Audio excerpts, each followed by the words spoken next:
जय हिंद दोस्तों, स्वागत है आपका आपके अपने चैनल प्रेरणा कोचिंग सेंटर में। तो आज की वीडियो मैं लेके आया हूँ प्रमुख परिमंडल यानी हमारे पृथ्वी के जो मंडल है परिमंडल के बारे में। यानी हमारे पृथ्वी का जो वातावरण है या वातावरण या धरती उसको परिमंडलों में बांटा गया है। तो उन परिमंडलों के नाम क्या है और उनके बारे में थोड़ा सा जानेंगे आज की वीडियो में। तो सबसे पहले वातावरण जो हमारा है, हमारा जो पृथ्वी है उसको 4 मंडल में बांटा गया है। सबसे पहला जो नाम है वो है वायुमंडल यानी एटमॉस्फेयर। इसकी इंग्लिश क्या है? एटमॉस्फेयर। अब ये हमारा ऊपरी हिस्सा है यानी पृथ्वी के ऊपर जो भी है वो सारा वायु देता है। वायुमंडल उसको कहा जाता है। पृथ्वी के बाहर के हिस्से को वायुमंडल कहा गया। इसी में हमारे हर प्रकार की गैस आ जाती है, कार्बन डाइऑक्साइड, ऑक्सीजन, नाइट्रोजन का, हीलियम, बेरिलियम, ये सारी गैसें किसमें आ जाती है? वायुमंडल में। उसके बाद हमारा एक हिस्सा है जलमंडल यानी जलमंडल, जहां पे जल पाया जाता है, ज्यादातर जल पाया जाए उसको क्या कहेंगे? जलमंडल कहेंगे। उसका इंग्लिश होता है हाइड्रोस्फीयर। उसके बाद हमारा आता है स्थल मंडल यानी तीसरा जो मंडल है उसका नाम है स्थल मंडल, जहां पे धरती, भूमि ये सब भाग आते हैं। धरती और भूमि के जो भाग आते हैं जिसमें पेड़ पौधे ये सब भी हो सकते हैं, उस भाग को हम लोग कहते हैं स्थल मंडल। इसकी इंग्लिश होती है लिथोस्फीयर। ठीक है। उसके बाद जो चौथा हमारा आता है उसका नाम है जैव मंडल।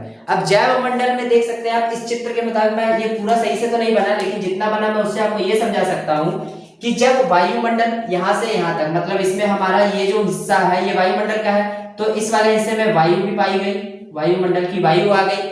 ये जो हिस्सा है यहाँ से इतना दूर जाएगा, ये सारा ये भी इसी में आता है, तो यहाँ का जल इसमें भी पाया गया यानी जल। और ये जो हिस्सा है ये यहाँ से यहाँ तक ऐसे जो बन गया, ये पूरा गोल जो मैंने छोड़ दिया है, इस वाले में आया हमारा स्थल मंडल।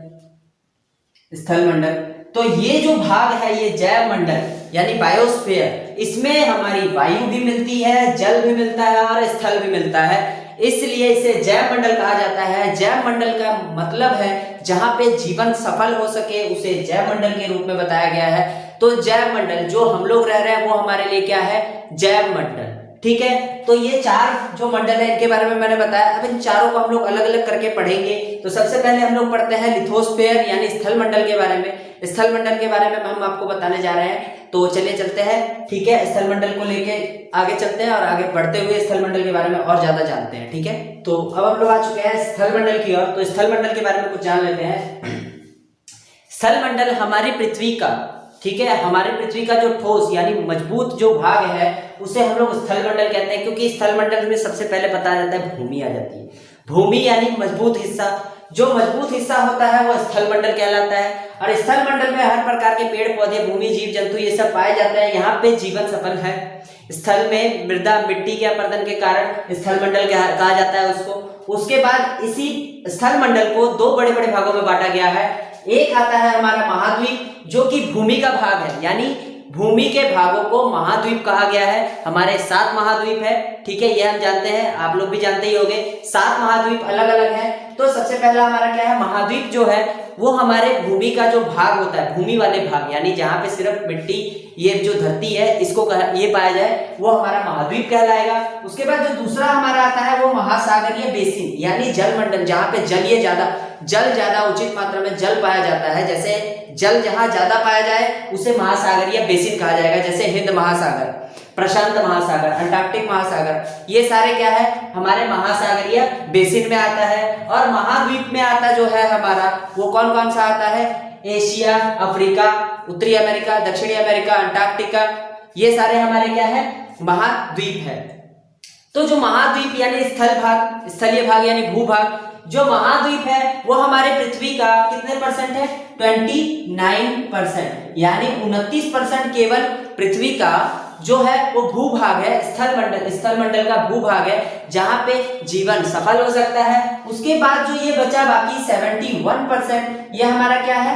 महासागरीय बेसिन, यानी 71% में जो है वो हमारा क्या है? सिर्फ जल पाया जाता है। ठीक है। तो स्थल मंडल के तो ये 2 भाग थे, एक महाद्वीपीय सागर और महाद्वीप और एक महासागर बेसिन, ये 2 भाग हमने स्थल मंडल के बताए। अब इसी महाद्वीप और महासागर के अलग अलग भाग है, जिसमें से आज की वीडियो में हम महाद्वीप के बारे में बताएंगे, महाद्वीपों के बारे में। तो महाद्वीप जो है ये हमें पता है कि 7 भागों में 7 महाद्वीप है। 7 महाद्वीप जिसमें अलग अलग तरह के देश भी होते हैं। तो 7 महाद्वीपों में सबसे पहला महाद्वीप जो है वो एशिया एशिया जो है वो सबसे बड़ा महाद्वीप भी है।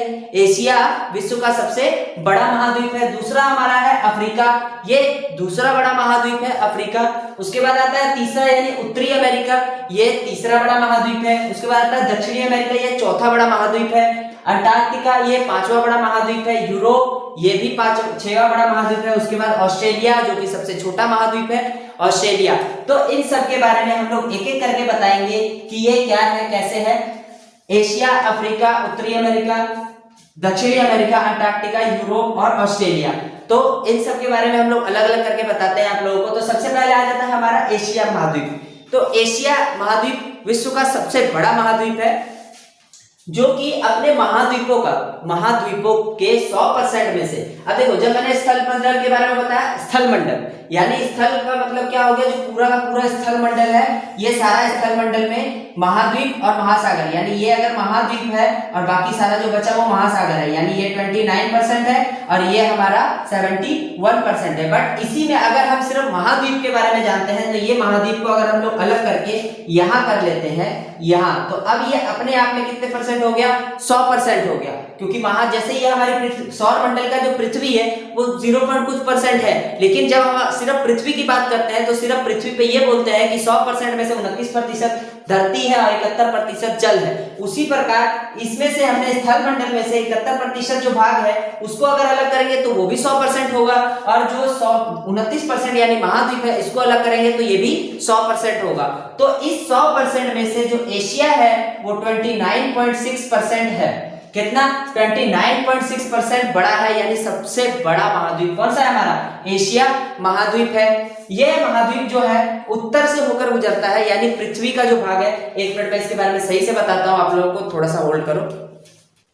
तो अब हम लोग जानेंगे इसके बारे में थोड़ा सा, और जितना मैं बता सकूंगा उतना ही बता पाऊंगा, चित्र कुछ खास नहीं होगा, जैसा होगा हम लोग उसके बारे में जानेंगे।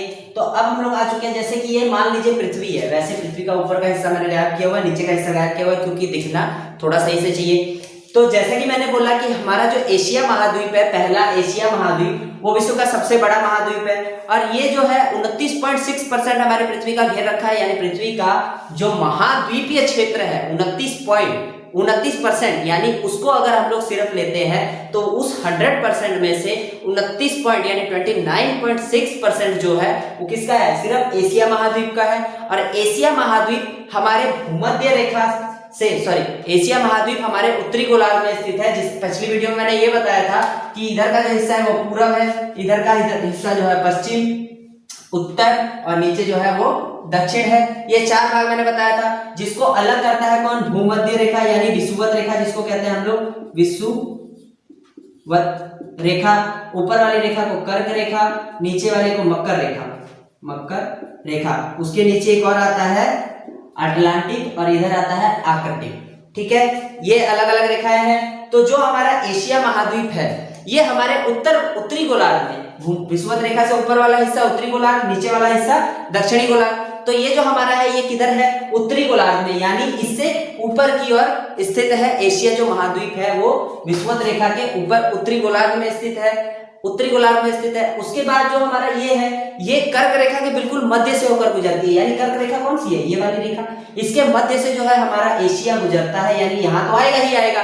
उसके बाद ये जो हिस्सा है ये विषुवत रेखा इसके नीचे छोर से होकर गुजरता है, विषुवत रेखा एशिया महाद्वीप के छोर से होकर गुजरता है। इसी प्रकार से हम कह सकते हैं कि यहाँ से यहाँ तक मान लेते हैं, चित्र तो सही से नहीं बना, जैसा बना ये हमारा कौन सा है, एशिया महाद्वीप है। इसको हम एशिया महाद्वीप मान लेते हैं क्योंकि मैंने जैसा बना सका वैसा ही बनाया। ये हमारा क्या बन गया, एशिया महाद्वीप बन गया। उसके बाद एशिया महाद्वीप के पश्चिम में जो है यूराल पर्वत, पश्चिम कौन सा है, इसके लिए पश्चिम ये वाला हो गया। यूराल पर्वत या यूराल नदी इसे यूरोप से अलग करती है, यानी यहाँ जो आया ये हिस्सा हमारा बन गया यूरोप। ठीक है, और यहाँ जो बीच में जो इसको अलग करती है इन दोनों महाद्वीपों को, उस वाली नदी को कहते हैं यूराल नदी, और वहां का जो पर्वत है उसे कहते हैं यूराल पर्वत। ये हमारा पहला एशिया था। इसके बाद हम लोग चलते हैं दूसरा जो अफ्रीका महाद्वीप है उसके बारे में जानेंगे। उससे पहले थोड़ी हवा खा ले, गर्मी लग रही है। ठीक है, तो अगला जो दूसरा हमारा महाद्वीप है वो है अफ्रीका महाद्वीप। तो अफ्रीका महाद्वीप विश्व का दूसरा, यानी पहला तो हमारा एशिया था सबसे बड़ा महाद्वीप, उसके बाद जो दूसरा है वो अफ्रीका है। अफ्रीका विश्व का दूसरा सबसे बड़ा महाद्वीप है। ये विषुवत रेखा जो है, विषुवत रेखा यानी जो मध्य भारत की पृथ्वी के मध्य से होकर जो रेखा गुजरती है वो अफ्रीका महाद्वीप के लगभग बीच से होकर गुजरती है। लगभग बोलेंगे, पूरी पूरी बीच से नहीं गुजरेगी, ठीक है, लगभग बीच से गुजरती है, ठीक है, या थोड़ा नीचे होगा या तो थोड़ा ऊपर होगा, लगभग, और बीच एकदम बिल्कुल सेंटर में। जैसे कर्क रेखा एशिया के बिल्कुल मध्य से होकर गुजरती है, पर यहाँ पे विषुवत रेखा लगभग मध्य से होकर गुजरती है। इसका ज्यादातर भाग जो है उत्तर की तरफ है, उत्तर यानी इसके ऊपर का भाग उत्तरी गोलार्ध और नीचे का भाग दक्षिणी गोलार्ध, ठीक है। तो उत्तर की ओर इसका ज्यादा भाग है, उत्तरी गोलार्ध की ओर इसका भाग ज्यादा है। और ये जो अफ्रीका जो महाद्वीप है, ये तीनों रेखाएं जो है कर्क, विषुवत और मकर, तीनों रेखाएं इससे होकर गुजरती है। यानी हम लोग विषुवत रेखा के मध्य में कहते हैं, तो विषुवत रेखा ये है, इसके मध्य से होकर गुजरती है। इसका जो ऊपरी भाग है यानी उत्तरी भाग थोड़ा बड़ा है, बहुत ज्यादा बड़ा है, और निचला भाग थोड़ा छोटा है। यानी ये यहाँ से शुरू होगा, जब तीनों रेखाएं गुजरती है तो ये रेखा भी इससे गुजर गई, उसके बाद तीसरी रेखा जो ये है मकर रेखा, ये भी इससे गुजर गई, और ये भाग थोड़ा पतला है। यानी ये हमारा क्या है, अफ्रीका महाद्वीप है। इसको हम लोग क्या कह सकते हैं, अफ्रीका महाद्वीप। छोटा छोटा चित्र है, जैसा है समझ लेते हैं, बस समझना ही जरूरी है। ये हमारा क्या बन जाएगा, अफ्रीका महाद्वीप। ये हमारा दूसरा सबसे बड़ा महाद्वीप बन जाएगा, अफ्रीका महाद्वीप। अफ्रीका महाद्वीप में मैं एक बात बता देना चाहता हूं कि अफ्रीका में जो महाद्वीप है ये तीनों रेखाओं से होकर गुजरती है, ये तो मैंने बता दिया। अब इसमें जो सबसे बड़ा मरुस्थल यानी सहारा मरुस्थल, विश्व का सबसे बड़ा मरुस्थल सहारा मरुस्थल, वो अफ्रीका महाद्वीप में ही पाया जाता है, जो कि सबसे गर्म मरुस्थल भी कहा जाता है उसे, यानी सबसे गर्म मरुस्थल सहारा मरुस्थल भी अफ्रीका में ही पाया जाता है। यहाँ का ज्यादातर भाग जो है घने जंगलों से घिरा हुआ है। अब एक चीज मैं पूछता हूँ कि यही जो अफ्रीका महाद्वीप है, ये यहाँ का जो मरुस्थल है वो सबसे ज्यादा गर्म क्यों माना जाता है? तो देखो, इससे पहले मैंने एक वीडियो बनाई है जिसकी मैं ऊपर आई बटन पे लिंक दे दूंगा, उस वीडियो को आप लोग देख सकते हो। उसमें मैंने कटिबंध के बारे में पढ़ाया था, उष्ण कटिबंध, शीतोष्ण कटिबंध और शीत कटिबंध। तो ये जो भाग है ये हमारा उष्ण कटिबंध में आता है, यानी सूरज की जो रोशनी है इस पे बिल्कुल सीधे सीधे पड़ती है, यानी सीधी जब रोशनी, सूरज की रोशनी इस पे पड़ती है तो ये भाग हमेशा गर्म रहते हैं। ये जो कर्क और मकर के बीच का जो भाग है ये हमेशा क्या रहता है, गर्म रहता है। इसलिए इस वाले में अफ्रीका जो है वो उसी क्षेत्र में आता है, और जो सहारा मरुस्थल है वो भी अफ्रीका के उसी क्षेत्र में आता है। इसलिए ये मरुस्थल ज्यादा गर्म होता है, बड़ा तो होने के साथ साथ ये ज्यादा गर्म मरुस्थल भी है।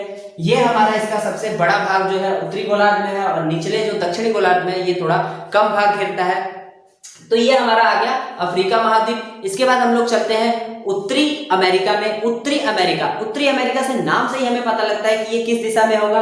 अगर विषुवत है, विषुवत के ऊपर उत्तरी दिशा है, नीचे क्या है, दक्षिण दिशा, इधर पूर्व इधर पश्चिम। तो ये जो हमारा है ये पूरा पूरा उत्तरी दिशा में, उत्तर अमेरिका यानी उत्तर दिशा में तो होगा ही, लेकिन उत्तर के साथ साथ ये पूर्व पश्चिम दिशा की ओर भी है। अब हमें पता है कि बीच में एक ग्रीनविच रेखा जाती है जिसे हम लोग देशांतर रेखा कहते हैं। इसके इधर वाले भाग को पूर्वी गोलार्ध और इधर वाले भाग को पश्चिमी गोलार्ध कहते हैं। थोड़ा समय चाहिए, गर्मी लग रही है। तो ये तो मैंने बता दिया कि ये हमारे उत्तर में स्थित है। उत्तर के साथ साथ ये पश्चिम में भी स्थित है। किसमें? पश्चिम में भी स्थित है, यानी उत्तर पश्चिम में बोला जा सकता है, यानी इस दिशा में ये स्थित है। यहाँ पे हम लोग इसको बोल सकते हैं कि ये हमारा है उत्तरी अमेरिका। अब उत्तरी अमेरिका और दक्षिणी अमेरिका एक पनामा स्थल संधि, जिसके बारे में हम कभी पढ़ा देंगे, पनामा स्थल संधि के द्वारा ये एक साथ जुड़े हुए हैं। यानी ये जो हमारा क्षेत्र है ये उत्तरी अमेरिका हो गया, और ये हमारा ये उत्तरी अमेरिका, और ये जो हमारा नीचे का हिस्सा आ गया ये हमारा हो गया दक्षिणी अमेरिका।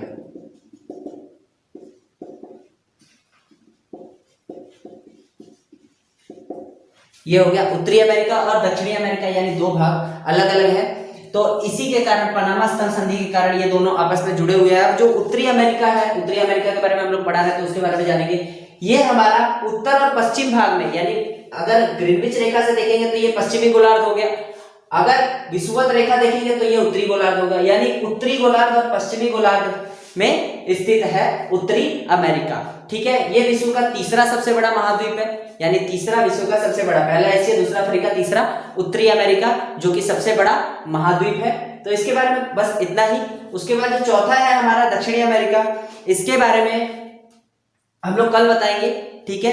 दक्षिणी अमेरिका इसके बारे में हम लोग कल बताएंगे। इसके और इसके आगे जो है अंटार्कटिका, अफ्रीका, इन सब के बारे में हम लोग, सॉरी अफ्रीका नहीं, ऑस्ट्रेलिया, इन सब के बारे में हम लोग कल बताएंगे। तो आज की वीडियो में हमने एशिया, अफ्रीका और उत्तरी अमेरिका के बारे में बताया। जब बाकी जो बच गई चार के बारे में हम लोग कल की वीडियो में बताएंगे। आज की वीडियो इतना ही। और अगर वीडियो अच्छी लगी है तो वीडियो को लाइक करें, चैनल को सब्सक्राइब करें। एक वीडियो और आएगी, हमारा एक सवाल भी इसी चैनल पे आएगी, उसको भी आप लोग देखो। उस पे आप लोगों को कुछ सवाल मिलेंगे जिससे ये पता लगेगा कि हम क्वेश्चन जो है वो हमारे लिए भी जरूरी है, वो आप लोगों के लिए भी जरूरी है। तो उस वीडियो को भी देखो और जानो कि उसमें कौन से सवाल पूछे गए हैं। अगर सवाल का जवाब आपको पता है तो आंसर कमेंट बॉक्स में दे देना उसी वीडियो के, ठीक है। आज के वीडियो में बस इतना ही। जय हिंद।